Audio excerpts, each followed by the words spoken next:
Piles की समस्या है, ब्लीडिंग हो रही है, इसको कैसे रोका जाए। Hello everyone, this is doctor Sunil, consultant proctologist and endocrine surgeon. आज की वीडियो में हम बात करने वाले हैं, अगर आपको पाइल्स बवासीर की समस्या है, ब्लीडिंग हो रही है, इसको कैसे रोका जाए, इसके उपाय के बारे में बात करेंगे। लेकिन ये वीडियो शुरू करने से पहले आपको बता दूं, अगर आपको ऐसी कोई समस्या बन रही है तो सबसे पहले आप कोई नजदीकी डॉक्टर से कंसल्ट करिए। जैसे जैसे डॉक्टर सारी चीज़ें बोलें वैसे उसको फॉलो करिए। हमारे पास कई बार ऐसे फ़ोन आते हैं, कई लोग ऐसे फ़ोन करते हैं, ऐसी जगह से फ़ोन करते हैं कि कई बार ऐसा होता है कि उनके पास आसपास कोई डॉक्टर नहीं होते। इमरजेंसी कंडीशन में खून बहुत ज़्यादा होता है, तो उसको रोकने के लिए हम लोग कुछ तौर तरीके बताते हैं, जो कि आज हम लोग इसके बारे में डिस्कस करेंगे। तो लेकिन सबसे पहले अगर ऐसी कोई समस्या बन रही है तो आप डॉक्टर से जरूर कंसल्ट करें। घर पे बैठे बैठे इस बीमारी का, कोई बीमारी हो, घर पे बैठे बैठे इसका इलाज न करें। तो शुरू करते हैं आज का वीडियो जो है। अगर आपको पाइल्स की समस्या है, ब्लीडिंग हो रही है, तो इसको कैसे रोका जाए, कुछ उपाय के बारे में, कुछ दवाइयों के बारे में बात करेंगे। शुरू करते हैं आज का वीडियो। उससे पहले बात करेंगे थोड़ा सा हम लोग हेमराइड्स के बारे में, पाइल्स के बारे में। तो सामान्यतः पाइल्स देखा जाए तो दो टाइप के होते हैं, इंटरनल पाइल्स और एक्सटर्नल पाइल्स।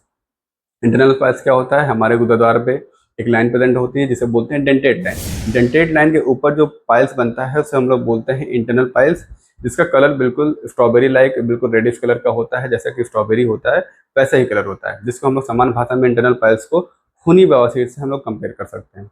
आपने सुना होगा दो टाइप के पाइल होते हैं, खूनी और बादी।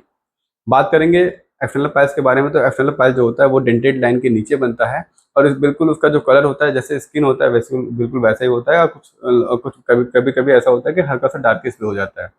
तो डार्क ब्लैक कलर का भी हो सकता है, स्किन कलर का भी हो सकता है। ये एक्सटर्नल पाइल्स होता है, जिसको हम लोग बादी बवासीर कहते हैं। तो सामान्यतः जो पाइल्स में ब्लीडिंग होती है वो इंटरनल पाइल से होती है। एक्सटर्नल पाइल से ब्लीडिंग बहुत ही रेयरली देखने को मिलता है। सामान्यतः जो ब्लीडिंग होती है वो इंटरनल पाइल से बनती है, जो डेंटेड लाइन के ऊपर जो पाइल बनता है, जिसे हम लोग खूनी बवासीर कहते हैं। जैसे कि नाम से क्लियर है, खूनी बवासीर, जिसमें खून निकलता हो। तो इसमें से ब्लीडिंग देखने को मिलती है। ब्लीडिंग होने जब भी ब्लीडिंग होती है पाइल्स में, उससे पीछे आपके जानना पड़ेगा इसके पीछे ब्लीडिंग होने के कारण के बारे में। जी हाँ, अगर इसके पीछे जो कारण अगर आप जान लोगे तो आपको ट्रीटमेंट में भी, और जो तरीका मैं बताऊंगा उससे भी आपको सारी चीज़ें, मतलब जिस कारण की वजह से ब्लीडिंग हो रही है इसको भी आपको नहीं करना होगा, जिसकी वजह से ब्लीडिंग ना हो। तो सामान्यतः जिसके ब्लीडिंग पाइल्स में ब्लीडिंग होने के दो कारण होते हैं। पहला जो है हार्ड स्टूल, जो कि कब्ज की वजह से हार्ड स्टूल सामान्यतः लोगों में, पाइल्स के पेशेंट में देखने को मिलता है। दूसरा है स्ट्रेनिंग, यानी मलत्याग करते समय जोर लगाना। ये दो इंपॉर्टेंट फैक्टर होते हैं हेमराइड्स में ब्लीडिंग के।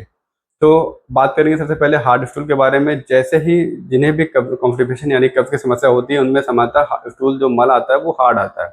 जब भी ये मल जो होता है, हार्ड स्टूल आता है गुदद्वार से, ऑलरेडी पाइल्स की समस्या जो व्यक्ति को होती है, एक तरह से पाइल्स होता क्या है, नसों का गुच्छा होता है। नसों का गुच्छा होता है, जो जैसे जैसे स्वेल होता है वैसे वैसे ग्रेडिंग, जैसे 4 ग्रेड इसके होते हैं, first grade, second grade, third grade, fourth grade. हर ग्रेड में व्यक्ति को सिम्टम अलग अलग आते हैं। तो होता क्या है, जैसे ही कठोर मल आता है तो गुदाद्वार के रास्ते वो ठोकर लगाता है ड्यू टू फ्रिक्शन। फ्रिक्शन के कारण जो लेयर होती है पाइल मास की, जो म्यूकोसा होती है, वो रप्चर हो जाती है। एक तरह से वहाँ पे घर्षण के कारण वो एक तरह से लेयर वहाँ पे रप्चर होने के कारण वहाँ पे ब्लीडिंग हो जाती है। तो मेनली हार्ड स्टूल की वजह से देखा जाता है, ब्लीडिंग देखने को मिलता है। दूसरा जो कारण होता है वो है प्रेशर यानी स्ट्रेनिंग। जब भी आप जोर लगाते हो मल त्याग करने के लिए, एक तरह से हमारे रेक्टम के आसपास जो नसों का गुच्छा होता है वो उन पे भी प्रेशर पड़ता है, जिसे हम लोग बोलते हैं इंट्रा रेक्टल प्रेशर।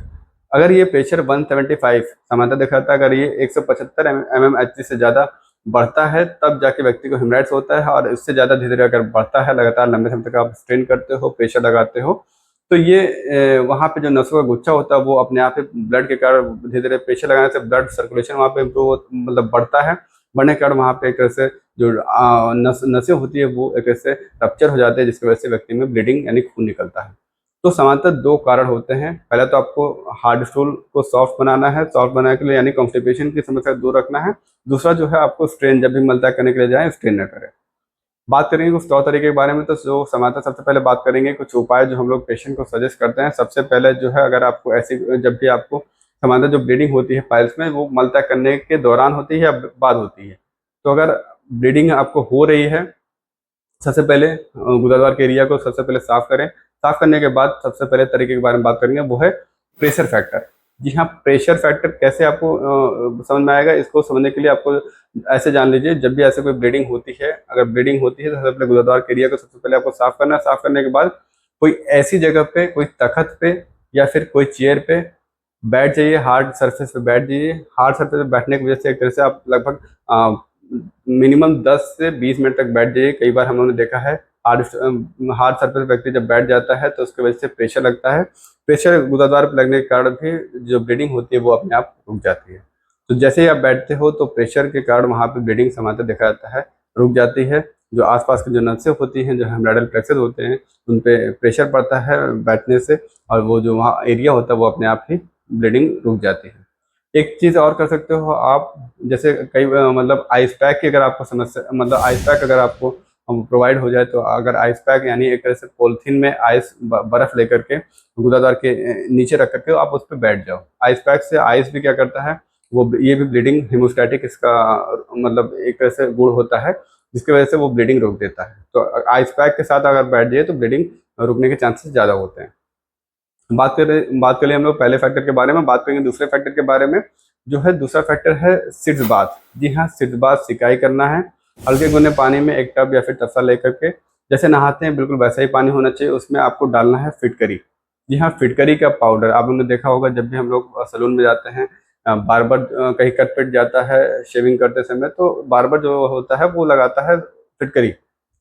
फिटकरी में एस्ट्रिंजेंट प्रॉपर्टी होती है जो कि ब्लीडिंग को रोकता है। तो अगर आपको ब्लीडिंग नहीं रुक रही है तो सिर्फ बात करिए, सिकाई करिए हल्के गुने पानी में, आधा चम्मच फिटकरी का पाउडर डाल करके उसको अच्छे से मिला लीजिए, घोल लीजिए। उसके बाद 5 से 10 मिनट तक सिकाई करिए।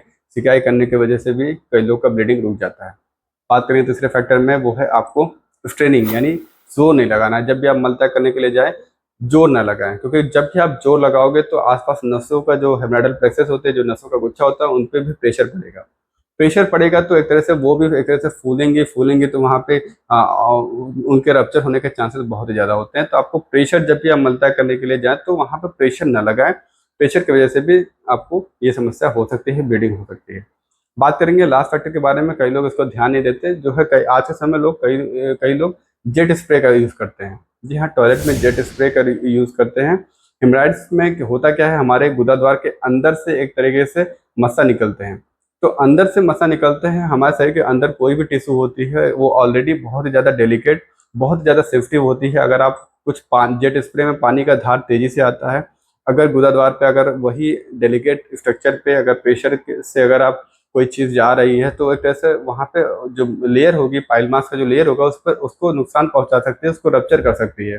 तो जेट स्प्रे का अगर आप इस्तेमाल कर रहे हैं तो बिल्कुल आपको नहीं करना है। ये छोटी छोटी चीज़ें हैं लेकिन काफ़ी इम्पॉर्टेंट रोल प्ले करते हैं। जिन्हें पाइल्स की समस्या होती है वो काफ़ी तकलीफ से गुजरते हैं। तो ये सब चीज़ों के बारे में आपको ध्यान रखना है। जेट स्प्रे का इस्तेमाल आपको नहीं करना है। नॉर्मली पानी से गुदाद्वार के एरिया की सफाई करें। तो ये कुछ तौर तरीके अगर आप फॉलो करते हो तो ब्लीडिंग आपकी रुक सकती है।